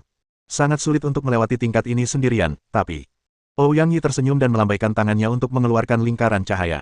Tepatnya, itu adalah gelang yang memancarkan cahaya aneh. Gelang ini langsung dilengkapi dengan bintang hitam. Setelah beberapa detik hening, klik, bintang gelap itu tiba-tiba retak dan hancur berkeping-keping. Sempurna. Ouyang Yi sangat gembira. Ia meraih gelang misterius itu dan bergegas masuk ke gua di puncak gunung. Setelah melewati semua 18 level, tidak ada lagi rintangan. Namun, saat ia baru saja memasuki gua itu, ia melihat seorang pemuda asing berdiri di hadapannya, menatapnya dengan pandangan yang sangat tenang namun agak kagum. Kualifikasi yang bagus. Bab 1406. Ouyang Yi masih bertanya-tanya mengapa ada seorang pemuda di puncak-puncak Uya. Ketika mendengar orang lain mengatakan, kualifikasi bagus, ia langsung merasa tidak senang. Kalau saja seorang senior tua dengan tingkat kultivasi tinggi mengatakan hal ini, dia akan bersedia menerimanya dan bahkan mungkin merasa bangga. Tetapi bagaimana mungkin seorang pria yang lebih muda darinya akan berkata seperti itu tentangnya? Hei, siapa kamu? Tanya Ouyang Yi, seorang murid Sekte Zhan Yue. Bukankah Duan Lei mengatakan sebelumnya bahwa seseorang telah datang mendahuluimu? Kata Xiao Chen ringan. Ouyang Yi terkejut ketika mendengar ini, dan langsung bertanya dengan heran, apakah kamu murid luar yang dia bicarakan? Tuan Muda Ouyang. Zhan Xingguan muncul dari belakang Xiao Chen, dengan senyum ramah di wajahnya. Selamat. Tuan Muda Ouyang adalah pria dengan bakat luar biasa. Saya sangat mengaguminya. Tentu saja, Zhan Xingguan mengetahui hubungan antara Ouyang Yi dan Sekte Zhan Yue. Lagi pula, dia hanya berjaga di sini, bukan berarti dia tidak peduli dengan urusan Sekte Zhan Yue, juga tidak berarti dia tidak bisa berkomunikasi dengan orang-orang di bawah. Zhan Xingguan menyaksikan dua upaya pertama Ouyang Yi dan mengetahui segalanya tentangnya. Saat ini, Ouyang Yi dianggap setengah perwakilan dari Sekte Zhan Yue, jadi tentu saja dia harus bersikap sopan. Senior, kamu terlalu baik. Itu hanya keberuntungan. Ouyang Yi tidak berani bersikap sombong di depan Zhan Xingguan. Namun dia tidak melupakan tujuannya, jadi dia berkata, sekarang setelah aku lulus ujian, bolehkah aku pergi mencari warisan guru Zhan Yue? Tentu saja, aku akan mengantarmu ke sana. Kata Zhan Xingguan sambil tersenyum. Bukan itu yang kau katakan tadi. Xiao Chen tak kuasa menahan diri untuk bicara, tampak sedikit tidak puas. Kita berdua sudah sampai puncak, dan aku bahkan sampai di sana sebelum dia, jadi kenapa perlakuannya begitu berbeda? Sebelumnya, Zhan Xingguan meminta Xiao Chen untuk menemukannya sendiri, dan semuanya bergantung pada kebetulan. Sekarang Ouyang Yi sudah ada di sini, dia malah ingin memimpin jalan sendiri. Itu berbeda. Dia sampai di sini berdasarkan kemampuan aslinya. Kata Zhan Xingguan. Bagaimana kau tahu kalau aku tidak mengandalkan kemampuan nyata? Tanya Xiao Chen. Bagaimana mungkin seseorang dengan kemampuan nyata bisa menembus dari bawah sana hanya dalam 10 tarikan napas? Kata Zhan Xingguan, kau sama sekali tidak memicu batasan apapun. Itu hanya keberuntungan atau tipuan. Banyak dari 18 level pertama dapat diabaikan begitu saja karena mengandalkan kultivasi tingkat tinggi seseorang, tetapi ilusi paksa, bayangan Tao, dan hukum bintang yang muncul kemudian tidak begitu mudah untuk dipecahkan. Sekalipun bisa dipecahkan, tetap saja akan menimbulkan kebisingan dan menghabiskan waktu. Dia tidak melihat proses munculnya Xiao Chen, tetapi dia bisa merasakan pergerakan atau fluktuasi energi sekecil apapun. Namun pada kenyataannya, dia tidak menyadari apapun. Hanya ada satu penjelasan. Xiao Chen tidak memicu satupun dari 18 level puncak Uya, seolah-olah ada bola udara yang melayang ke atas. Itu bukan salahku. Puncak Uyamu yang punya celah. Kata Xiao Chen, bukankah kau bilang tantangannya tak terbatas? Ini, beda kok. Kata Zhan Xingguan, kamu boleh ikut, tapi kamu harus menunggu sampai Tuan Ouyang mencobanya dulu baru boleh mencoba lagi. Oke. Xiao Chen setuju, itu tidak masalah. Sebenarnya, dia sudah mengunci benda di dalam gua itu sejak lama dan tidak membutuhkan Zhan Xingguan untuk memimpin jalan. Dia bisa mengambil benda itu sebelum Ouyang Yi muncul. Namun dia tidak terburu-buru. Coba apa? Ouyang Yi bingung dan berkata dia tidak tahu apa yang dibicarakan Zhan Xingguan dan Xiao Chen. Coba pedangnya, kata Xiao Chen sambil mengikuti Zhan Xingguan dari belakang. Kau pengguna pisau, kan? Sepertinya benda ini tidak cocok untukmu. Hehe, meskipun aku jago menggunakan pisau, aku juga suka pedang. Kalau itu memang pedang yang berharga, aku akan menerimanya. Kata Ouyang Yi sambil tersenyum. Aku khawatir kamu tidak bisa mengangkatnya. Kata Xiao Chen. Lelucon apa ini? Siapa yang kau pandang rendah? Raut wajah Ouyang Yi berubah serius, dan dia tidak setuju. Di bawah kepemimpinan Zhan Xingguan, keduanya dengan cepat tiba di ruang rahasia terakhir di dalam gua. Ada sebuah panggung batu di ruang rahasia, yang di atasnya duduk kerangka yang layu, tampaknya telah mati entah berapa tahun. Dan di depan tulang-tulang kering itu, ada pedang tanpa gagang. Seperti tulang-tulang kering, pedang tanpa gagang itu jelas telah terdiam selama bertahun-tahun yang tak terhitung jumlahnya, dengan karat dan sarang laba-laba di mana-mana. Kau tidak akan memberitahuku kalau ini adalah Master Zhan Yue. Ouyang Yi menunjuk tengkorak di atas panggung batu. Zhan Xingguan menggelengkan kepalanya dan berkata, bukan, dia adalah tokoh besar sekte Zhan Yue kita. Dia juga orang pertama yang mencapai puncak Uya Peak setelah Patriark Zhan Yue wafat. Lalu bagaimana dia bisa mati di sini? Tanya Ouyang Yi heran. Karena pedang itu. Kata Zhan Xingguan dengan sungguh-sungguh, pedang pemecah bulan. Pedang pembelah bulan. Napas Ouyang Yi tersendat, dan kegembiraan tampak di matanya. Dia tidak bodoh dan tidak akan menganggap pedang tanpa gagang adalah pedang cacat hanya karena terlihat buruk. Pendiri sekte Zhan Yue adalah Master Zhan Yue. Pedang ini dinamai Zhan Yue dan jelas bukan pedang biasa. Pedang tebasan bulan adalah warisan paling berharga yang ditinggalkan leluhur kita. Ujar Zhan Xingguan, sejarah pedang tebasan bulan bahkan lebih tua dari sejarah sekte tebasan bulan. Senior, maksudmu ketika Tuan Zhan Yue mendirikan sekte Zhan Yue, pedang ini mengikuti Tuan Zhan Yue? Tanya Ouyang Yi. Bukan hanya itu. Kata Zhan Xingguan, alasan pendiri kami menjadi begitu terkenal di zaman kuno sebagian besar karena pedang pemotong bulan. Bahkan sang pendiri sendiri tidak tahu asal-usul pedang pemotong bulan yang sebenarnya. Ketika Ouyang Yi mendengarnya, dia langsung mengerti. Bukanlah Master Zhan Yue yang menciptakan pedang Zhan Yue, melainkan pedang Zhan Yue yang menciptakan Master Zhan Yue. Pedang ini bahkan lebih mengerikan dari Master Zhan Yue sendiri. Baiklah, pedang ini milikku. Ouyang Yi tidak dapat menahan diri lagi dan ingin mencoba. Tuan Ouyang, Anda tidak boleh makan tahu panas terburu-buru. Sebelum ini, saya perlu memperingatkan Anda. Zhan Xingguan menghentikan Ouyang Yi dan berkata, pedang pemutus bulan sangat misterius. Setiap orang yang menyentuh pedang pemutus bulan akan merasakan pemicu yang berbeda-beda. Anda harus siap mental. Apa maksudmu? Tanya Ouyang Yi. Contohnya, senior itu. Zhan Xingguan menunjuk kerangka itu dan berkata, dia orang pertama sejak pendiri yang menyentuh pedang pemecah bulan, dan orang pertama yang membangkitkan kekuatan sejati pedang pemecah bulan, tapi dia tidak bisa mengendalikannya. Tidak bisa mengendalikannya. Ya, kekuatan yang terkandung dalam pedang pemecah bulan sangat besar. Setelah dibangkitkan, pedang itu akan memberikan dampak yang luar biasa pada siapapun yang memegangnya. Setidaknya, mereka akan kehilangan sifat asli mereka dan dirasuki. Paling buruk, tubuh mereka akan meledak di tempat, tanpa menyisakan tubuh yang utuh. Sialan, siapa yang kau coba takuti? Ouyang Yi tampak jelas tidak yakin. Sekadar mengingatkan. Kalau kau tahu cara melepaskan saat menghadapi bahaya, kau seharusnya baik-baik saja. Zhan Xingguan mendesah. Senior ini terlalu serakah. Dia jelas tidak bisa mengendalikan kekuatannya, tapi dia bersikeras menghunus pedang dengan paksa. Akhirnya, dia berakhir dengan tragis. Jangan khawatir, aku tahu apa yang kulakukan. Ngomong-ngomong, apa kau pernah menghunus pedangmu? Tanya Ouyang Yi tiba-tiba. Memang. Kata Zhan Xingguan jujur, tapi pedang pemotong bulan tidak bereaksi terhadap sembarang orang. Saat aku menyentuhnya, aku sama sekali tidak bisa membangkitkan kekuatannya. Bab 1407. Ada 3 tipe orang yang menghunus pedang. Tipe pertama adalah mereka yang sama sekali tidak bisa membangkitkan kekuatan pedang pemotong bulan. Mereka adalah yang paling biasa-biasa saja dan tidak dikenal. Tipe kedua adalah mereka yang mampu membangkitkan kekuatan pedang tebasan bulan, tetapi tidak mampu mengendalikannya. Jika mereka memaksakannya, kekuatan pedang tebasan bulan akan berbalik dan menghancurkan mereka sendiri. Tipe ketiga adalah seseorang seperti Master Zhan Yue, yang benar-benar dapat mengendalikan pedang Zhan Yue dan membuat pedang Zhan Yue mengenali gurunya. Jelaslah, tipe orang ketiga sangat langka, dan mungkin tidak muncul bahkan dalam miliaran tahun. Oleh karena itu, melewati puncak Wuya tidak berarti Anda tidak mendapatkan apapun. Ujian sesungguhnya baru saja dimulai.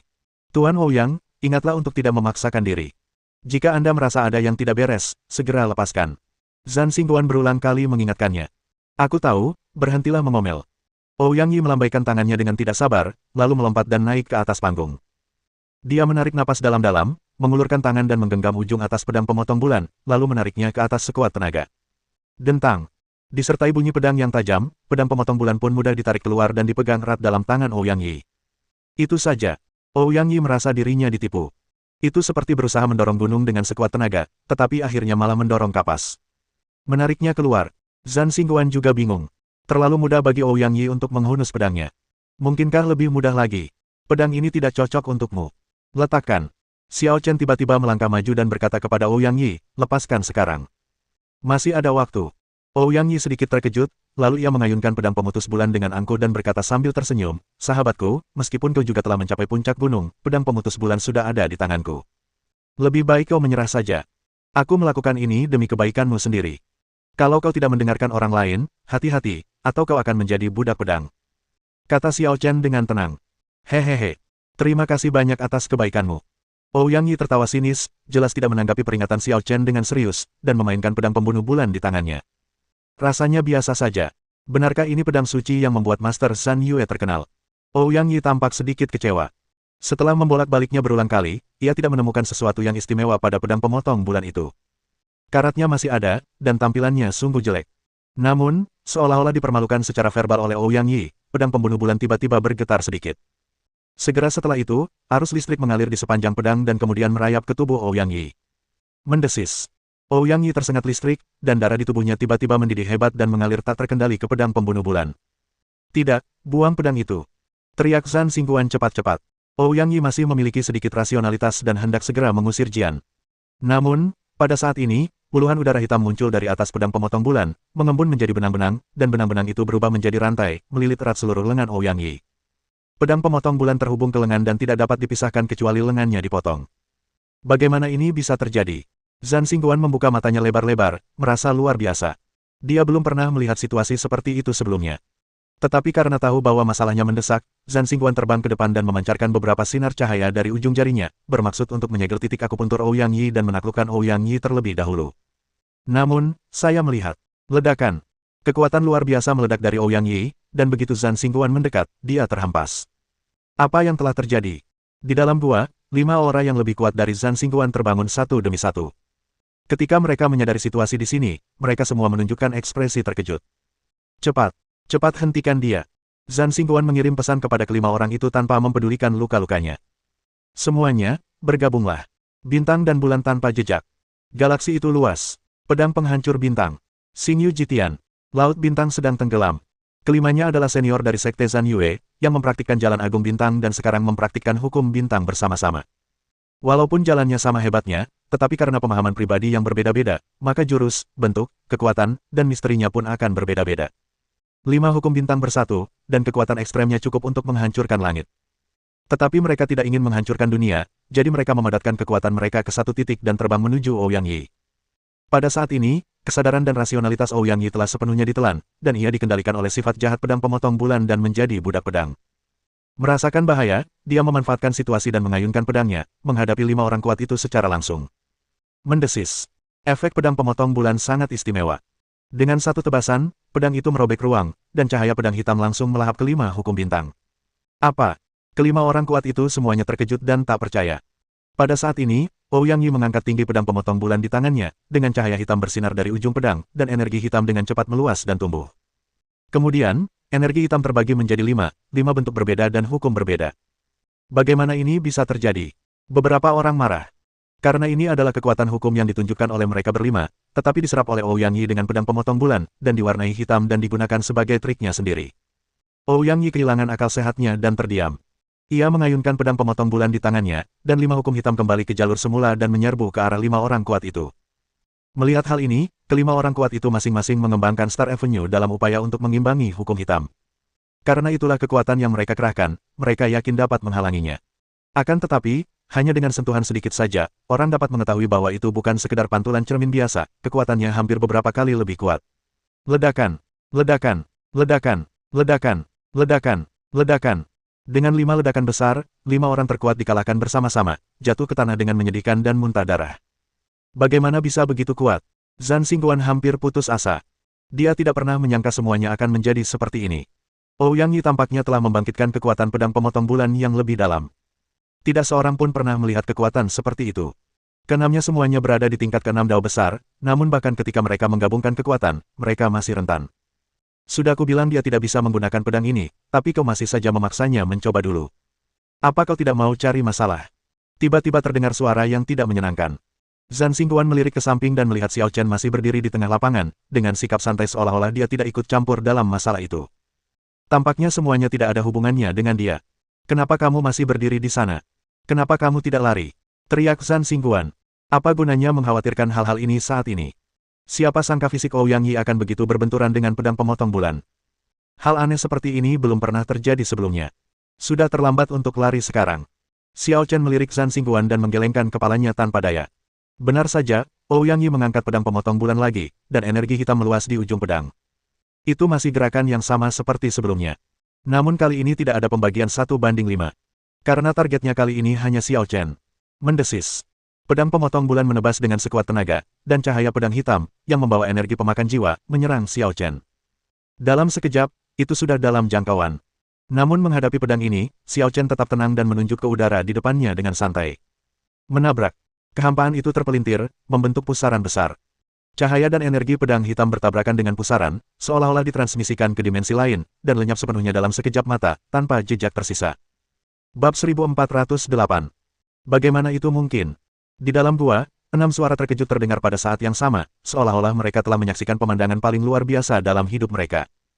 Zhan Xingguan, khususnya, menatap kosong ke arah Xiao Chen, yang berdiri di sana tanpa bergerak selangkah pun dan tidak terluka, dengan gelombang keterkejutan yang besar melonjak dalam hatinya. Gerakan yang sama dibagi menjadi 5, dan 5 rekannya yang lebih kuat darinya tidak dapat menahannya. Dan tanpa ada pembedaan, kelima kekuatan itu dipadatkan menjadi satu serangan, tetapi Xiao Chen menyelesaikannya dengan mudah. Dia tidak hanya bersikap oportunis, tetapi benar-benar menyembunyikan potensi aslinya. Zhan Xingguan mengerti. Tidak pernah terjadi kecelakaan di puncak Wuya selama miliaran tahun, jadi Xiao Chen tidak bisa mengambil jalan pintas. Alasan mengapa dia mampu menembus level ke-18 dalam 10 napas adalah karena Xiao Chen memang cukup kuat. Lebih kuat dari yang dapat Anda bayangkan. Mampu melepaskannya untuk kedua kalinya, sepertinya itu lebih dari sekadar menyerap dan mengembalikannya. Xiao Chen menatap Ouyang Yi sambil berpikir. Dengan kata lain, menatap pedang pemotong bulan. Pedang pemotong bulan menyerap 5 hukum bintang, mengubahnya menjadi kekuatannya sendiri, lalu menyerang kelima orang itu lagi, melukai mereka dengan serius. Namun setelah melepaskannya, ia digunakan untuk menyerang Xiao Chen untuk kedua kalinya. Jelas, ini tidak sesederhana sekadar memberi seseorang rasa obatnya sendiri. Dapat dibayangkan bahwa sekali pedang pemotong bulan menyerap jurus tertentu, itu setara dengan langsung mempelajari jurus tersebut. Kemudian, rilis tanpa batas. Tentu saja, pedang pemotong bulan tetaplah pedang. Pedang itu harus bergantung pada media manusia dan tidak bisa menyia-nyiakan kekuatannya sesuka hati. Kecuali jika bisa berkembang dari wujud pedang menjadi wujud manusia seperti leluhur klan es. Wujud asli leluhur klan es juga merupakan pedang, yang ditempa oleh hukum alam es dan salju di alam leluhur dan akhirnya dikultivasikan menjadi tubuh manusia. Pedang pemecah bulan tidak kalah hebatnya dengan milik leluhur klan es, tetapi kondisinya kurang baik dan tidak dapat dikultivasikan ke dalam tubuh manusia. Pedang ini masih membutuhkan manusia untuk mengendalikannya. Namun, pedang suci setingkat ini sudah memiliki tingkat kesadaran diri tertentu. Jika kau tidak bisa mengendalikannya sepenuhnya, ia akan mengendalikanmu juga. Jadi seperti yang dikatakan Xiao Chen, Ouyang Yi tidak bisa menjadi penguasa pedang pemotong bulan, dia hanya akan menjadi budak pedang pemotong bulan. Pedang pemotong bulan menyerap darah Ouyang Yi dan menyia-nyiakan kekuatannya tanpa mempertimbangkan perasaan Ouyang Yi sedikitpun. Dengan cara ini, Ouyang Yi hanya akan memiliki satu akhir. Darahnya terkuras, tenaganya terkuras, semangatnya terkuras, dan akhirnya dia meninggal karena kelelahan. Ledakan. Melihat satu gerakan gagal mengalahkan Xiao Chen, Ouyang Yi menerjang maju dan menebasnya dari jarak dekat. Cahaya pedang yang mengerikan bagaikan bulan sabit hitam, menyapu dan menimbulkan malapetaka. Setiap serangan pedang mengguncang bumi dan tak terkalahkan. Namun Xiao Chen terlihat bergerak bagai seekor naga, dengan mudahnya, menggunakan kedua jarinya sebagai pedang, beradu berkali-kali dengan pedang penebas bulan, menyemburkan api dahsyat yang cukup untuk menghancurkan jalan raya. Lagi pula, itu masih kalah. Yang kudengar hanyalah Xiao Chen mendesah pelan. Tiba-tiba, ujung jarinya dengan ringan menekan ujung pedang, lalu menyapu pedang itu. Penjara iblis kuno abadi yang mendalam es. Seni pedang pamungkas yang mengandung hukum es adalah jurus menakjubkan yang digunakan leluhur klan es untuk membantai iblis asing di masa lalu. Kini, di tangan Xiao Chen, jurus ini sekali lagi menunjukkan gayanya yang memukau. Menabrak. Kemanapun ujung jari Xiao Chen lewat, semuanya membeku dan mengeras menjadi bongkahan bunga es berwarna biru tua. Bahkan pedang sekuat pedang pemotong bulan tidak dapat lolos dari es hitam dan terperangkap sepenuhnya. Pedang pembunuh bulan di penjara, dan Ouyang Yi, sebagai budak pedang, tentu saja menghentikan tindakan gilanya dan berdiri di sana dengan ekspresi bingung. Karena kau tidak bisa menggunakannya, lebih baik serahkan pedang ini padaku. Begitu dia selesai berbicara, Xiao Chen dengan ringan menjentikkan jarinya pada es hitam yang mengeras. Klik, es hitam retak, dan pedang pemotong bulan terlepas, tetapi kembali ke keadaan tidak aktif. Rantai yang melilit Ouyang Yi juga terlepas, dan koneksi dengan Ouyang Yi pun terputus. Ini memang bukan hal biasa. Perjalanan ini sangat berharga. Xiao Chen bermain dengan pedang pemotong bulan. Pedang pemotong bulan yang dapat mengendalikan Ouyang Yi tampak sangat patuh di tangan Xiao Chen. Pedang pemotong bulan merupakan benda suci yang levelnya sama dengan tubuh leluhur klan es, jadi setidaknya potensinya seharusnya sama. Akan tetapi, sejak leluhur klan es berevolusi menjadi wujud manusia, pedang pemotong bulan telah jauh tertinggal. Memilih Ouyang Yi sebagai pembawa tidak akan membuat kekuatan pedang pemotong bulan yang sebenarnya dapat dilepaskan sepenuhnya. Melihat situasi sudah terkendali, Zhan Xingguan dan 6 orang lainnya bergegas keluar satu demi satu. Tuan Ouyang dalam kondisi buruk. Setelah terpisah dari pedang pemotong bulan, Ouyang Yi pingsan dan tergeletak di tanah dengan wajah pucat, seperti mayat. Dia kehilangan banyak darah dan kelelahan, tapi dia tidak akan mati. Biarkan saja dia beristirahat dengan baik. Xiao Chen berkata demikian dengan santai, lalu menyimpan pedang pembunuh bulan dan bersiap pergi. Tuan muda, tunggu sebentar. Zhan Xingguan dan yang lainnya buru-buru memanggil Xiao Chen. Kenapa, kau tidak sanggup berpisah dengan pedang ini? Tanya Xiao Chen. Tidak, karena kau bisa menjinakkan pedang pemotong bulan, maka kau boleh mengambilnya. Sejujurnya, saya agak enggan. Pedang pemotong bulan adalah warisan terbesar yang ditinggalkan oleh Master Zhan Yue.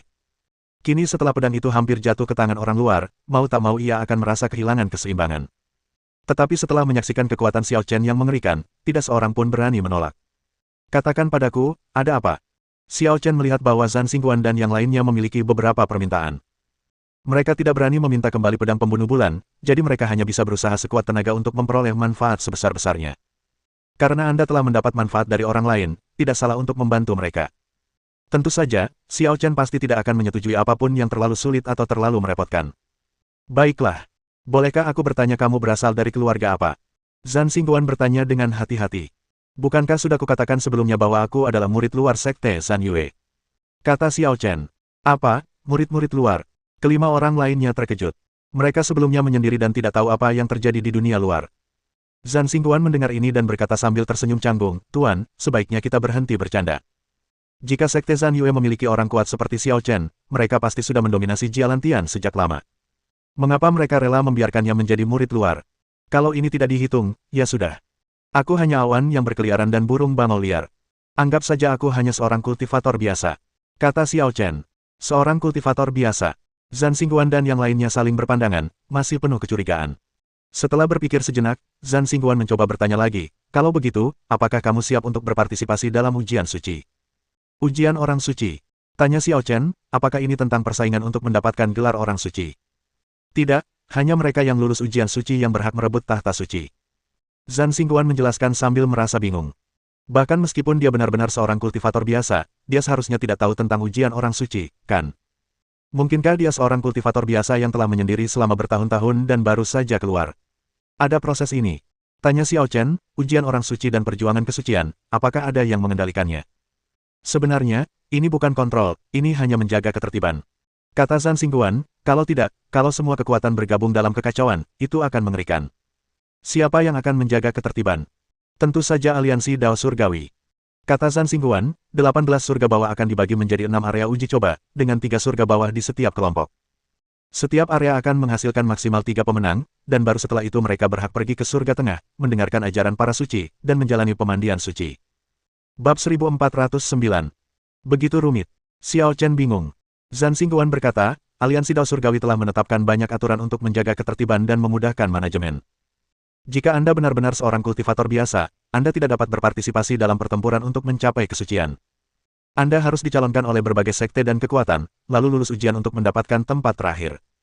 Tentu saja, 50 jenius tingkat naga sejati teratas dalam daftar orang suci cadangan tidak perlu berpartisipasi dalam uji coba.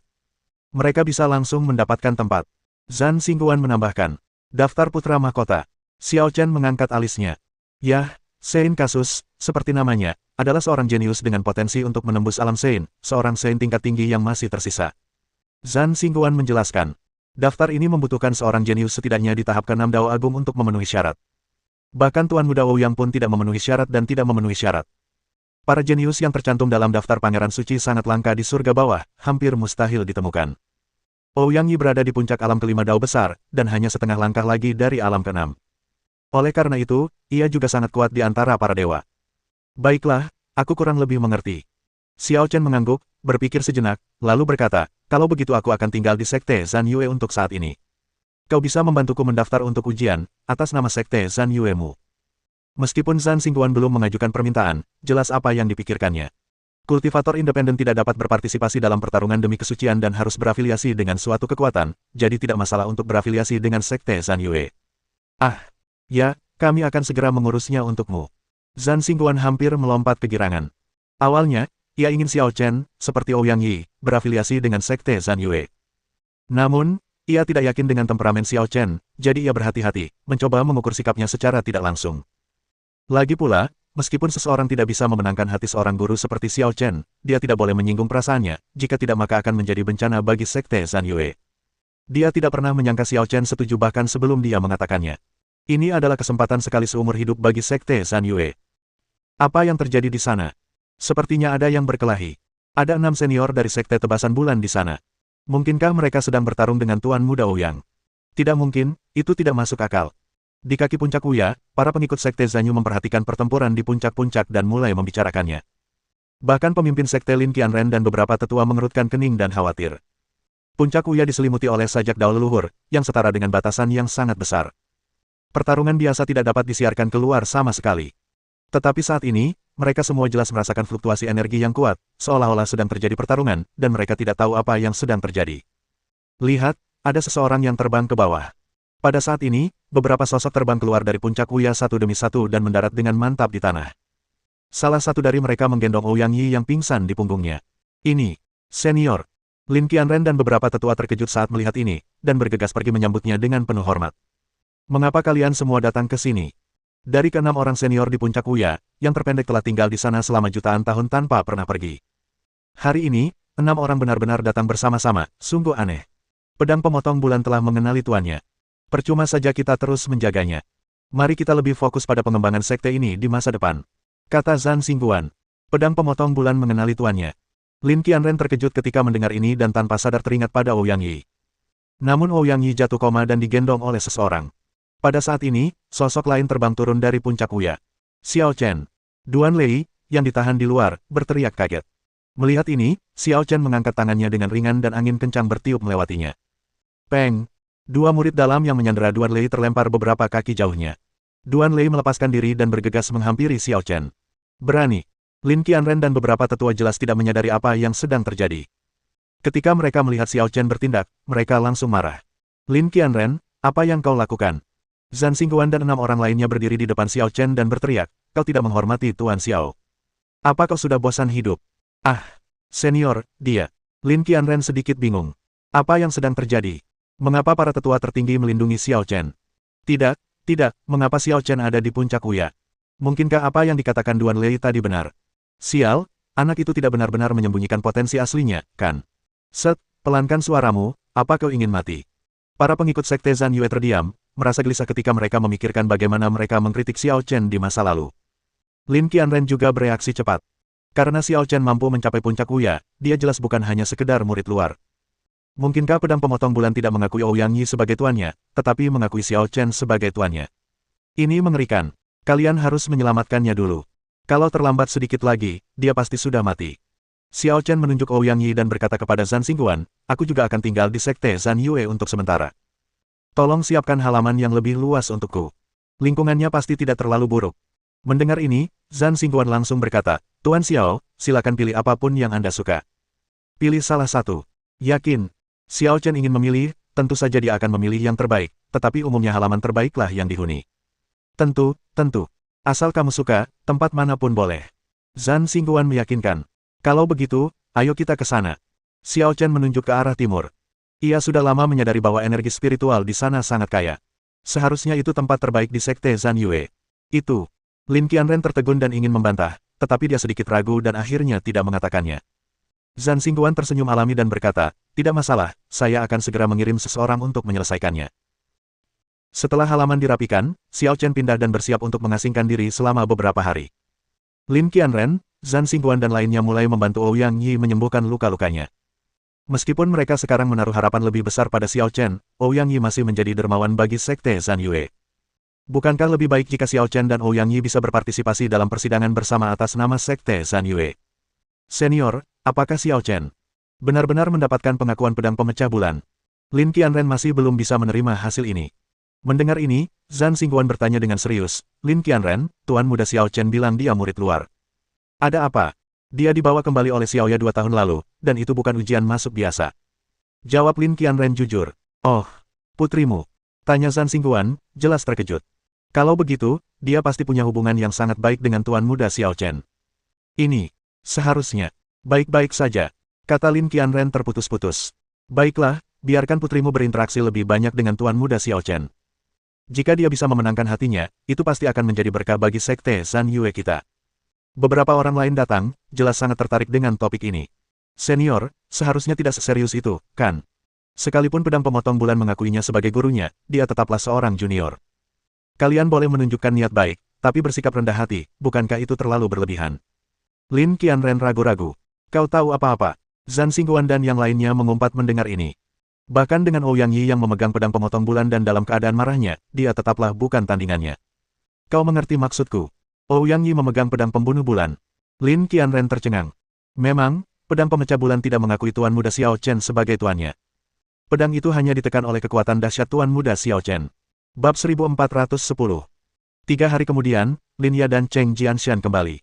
Bahan-bahan obatnya bernilai hampir 1 juta batu dewa bermutu tinggi, dan prosedurnya agak rumit, jadi mereka sibuk dengan ini sepanjang waktu. Setelah menyelesaikan pembelian, keduanya langsung berangkat kembali tanpa istirahat sejenak. Lagi pula, karena ini menyangkut Tuan Muda Ouyang, mereka tidak berani ceroboh atau lalai sedikitpun. Ayo kita cari ayah untuk menyerahkan misi. Lin Ya ingin langsung terbang ke aula utama sekte. Sebagai pemimpin sekte, Lin Qianren biasanya tinggal di sana hampir sepanjang waktu. Tunggu, adik perempuan, lihat di sana. Cheng Jianshan tiba-tiba menunjuk ke halaman timur dengan ekspresi terkejut. Energi spiritual di langit sana terkondensasi secara tidak biasa, membentuk pusaran. Jelas terlihat bahwa seseorang sedang mempraktikkan atau memurnikan obat. Ini tidak mengherankan. Sekte Zhan Yue adalah tempat untuk berkultivasi, dan merupakan hal yang wajar bagi orang-orang untuk mempraktikkan alkimia. Tetapi yang anehnya adalah tempat itu adalah kediaman Lin Ya dan juga merupakan tanah suci terbaik di Sekte Zhan Yue. Lin Ya adalah putri tunggal Lin Qianren. Sebagai pemimpin sekte, Lin Qianren juga memiliki motif egois dan memberikan tanah berharga ini kepada Lin Ya sebagai tempat tinggal. Lin Ya sendiri sangat populer di Sekte Zhan Yue dan sangat dikagumi dan dihormati, jadi tidak ada yang keberatan dan semua orang menuruti keinginan egois Lin Qianren. Lin Ya tentu saja sangat mencintai sebidang tanah harta karun surgawi ini. Biasanya, tidak ada yang diizinkan masuk. Ia mengundang beberapa master formasi dari sekte untuk membentuk lapisan formasi. Siapapun yang berani memasuki halamannya akan mengalami nasib buruk. Tapi sekarang, ada seseorang yang benar-benar berlatih di halaman rumahnya, dan menimbulkan keributan besar. Siapa yang begitu buta? Bajingan! Lin Ya mengumpat, mengesampingkan masalah tanaman obat, dan bergegas menghampiri. Cheng Jianshan tentu saja mengikuti dari belakang. Tak lama kemudian, keduanya bergegas keluar halaman. Tepat saat dia hendak masuk, dia dihentikan oleh seseorang. Duan Lei, apa yang kau lakukan? Lin Ya geram, tak lagi menunjukkan emosinya yang biasa. Ia berteriak, kau hanya murid sekte luar. Siapa suruh kau datang ke sini? Nona, Anda tidak bisa masuk. Kata Duan Lei, Xiao Chen sedang menyendiri, dan dia telah memerintahkan agar tidak ada seorang pun yang diizinkan mendekat. Apa? Xiao Chen? Tanya Lin Ya dengan mata terbelalak, maksudmu Xiao Chen ada di sana? Ya. Duan Lei tidak mengenal halaman dalam dan tidak tahu bahwa itu adalah halaman Lin Ya, jadi dia tidak mengerti mengapa Lin Ya marah. Sialan, apa dia benar-benar mengira aku bisa mengakomodasi dia dalam segala hal? Lin Ya sangat marah. Dia sudah menjelaskannya dengan sangat jelas kepada Xiao Chen, tapi alih-alih menjaga jarak darinya, Xiao Chen malah melangkah lebih jauh dan mengolok-olok halaman favoritnya. Duan Lei, minggir! Teriak Lin Ya. Nona, ini sungguh tidak mungkin. Xiao Chen bilang jangan diganggu. Duan Lei menutup pintu rapat-rapat. Ini halaman rumahku, kenapa dia menempatinya? Lin Ya sangat marah sampai ingin memukul seseorang. Kedua murid luar ini lebih lancang daripada satu sama lain. Ah, halamanmu. Duan Lei tertegun dan berkata lemah, tapi ini halaman Xiao Chen sekarang. Siapa yang bilang begitu? Kata Lin Ya dengan wajah dingin. Pemimpin sekte juga menyetujui apa yang dikatakan beberapa tetua tertinggi. Tidak mungkin. Lin Ya sama sekali tidak mempercayainya. Duan Lei ingin menjelaskan, tetapi Cheng Jianshan tiba-tiba menjadi tidak sabar dan memukulnya dengan keras. Peng! Kekuatan Duan Lei sendiri rendah, dan dia tidak siap menghadapi pukulan Cheng Jianshan, jadi dia langsung terlempar oleh pukulan kuat dan mendominasi itu dan jatuh ke tanah. Adik perempuan, kenapa repot-repot bicara dengan pecundang seperti ini? Kalau kamu memaksa masuk, apa dia bisa menghentikanmu? Lin Ya melirik Duan Lei, tidak berkata apa-apa, dan mengulurkan tangan untuk mendorong pintu. Tetapi begitu mereka bersentuhan, kekuatan elastis yang kuat memantul, mendorong Lin Ya mundur 6 atau 7 langkah. Apa yang terjadi? Lin Ya terkejut. Ini hanya tipuan belaka. Adik perempuan, minggirlah dan biarkan aku membantumu membukanya. Cheng Jianshan melambaikan tangannya, dan angin serta awan berkumpul. Sebuah pedang lebar tergenggam di tangannya, memancarkan niat pedang yang kuat dan mengandung kekuatan pedang dari Jalan Agung. Melihat ini, Lin Ya mengambil langkah ringan dan mundur 100 kaki. Meskipun ia enggan melihat halamannya dihancurkan, ia tidak punya pilihan lain saat ini. Lebih baik daripada halamannya ditinggali orang lain. Pisau pembunuh pemecah bintang. Cheng Jianshan berada di ranah hukum Dao, dan awalnya telah memahami hukum bintang. Pada saat ini, ia memadukan hukum bintang ke dalam Dao pedang, dan serangan pedang terkuatnya pun melesat, membelah langit dan menghancurkan bumi. Ledakan. Cahaya pedang itu menerobos udara, bagaikan bintang jatuh, dan menghantam pintu. Namun, tirai cahaya transparan muncul di pintu, menyebarkan semua cahaya pedang. Serangan pedang sekuat itu tidak menyebabkan kerusakan apapun pada pintu. Bagaimana itu mungkin? Cheng Jianshan dipenuhi rasa tidak percaya. Meskipun dia tidak ingin menghancurkan halaman Lin Ya dan mencoba menekan kekuatannya, dia tidak mungkin tidak mampu mendobrak pintu, kan? Siapa yang menetapkan larangan ini? Kakak senior Cheng, berhenti. Beberapa murid inti di dekatnya menyadari keributan itu dan bergegas menghampiri. Ketika mereka melihat Cheng Jianshan menyerang halaman, mereka semua terkejut. Kakak senior Cheng, kamu mendapat masalah besar. Masalah apa yang telah kau hadapi? Cheng Jianshan mendengus. Ini halaman Xiao Chen. Beraninya kau menyerang di sini. Jika ketua sekte dan para tetua tahu, kau pasti akan dihukum. Omong kosong, ini halaman adik perempuanku, siapa si Xiao Chen? Cheng Jianshan mengumpat. Set. Beberapa murid dalam ketakutan dan berbisik, kakak senior Cheng, jangan bicara omong kosong, atau bahkan tetua agung pun tidak bisa melindungimu. Cheng Jianshan merupakan murid pertama sekte dalam, dan gurunya merupakan tetua agung sekte Zhan Yue. Kalian semua gila. Aku baru pergi 3 hari, apa yang terjadi? Cheng Jianshan merasa sangat bingung.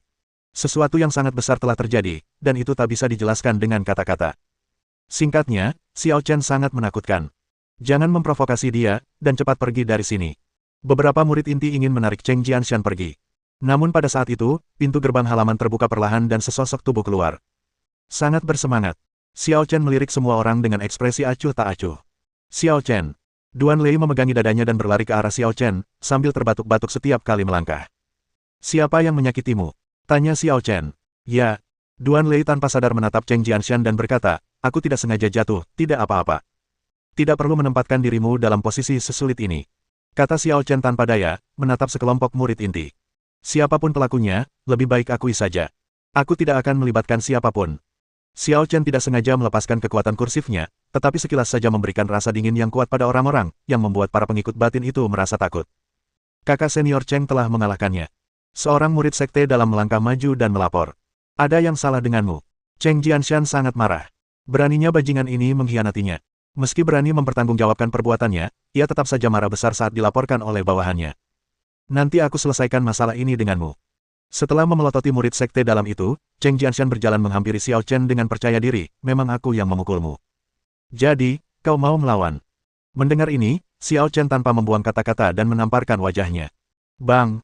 Cheng Jianshan, yang berada di alam hukum Dao, tidak berdaya menahan tamparan ringan ini dan langsung tersungkur ke tanah. Dia terjatuh di kaki Xiao Chen sambil berkedut. Bersambung.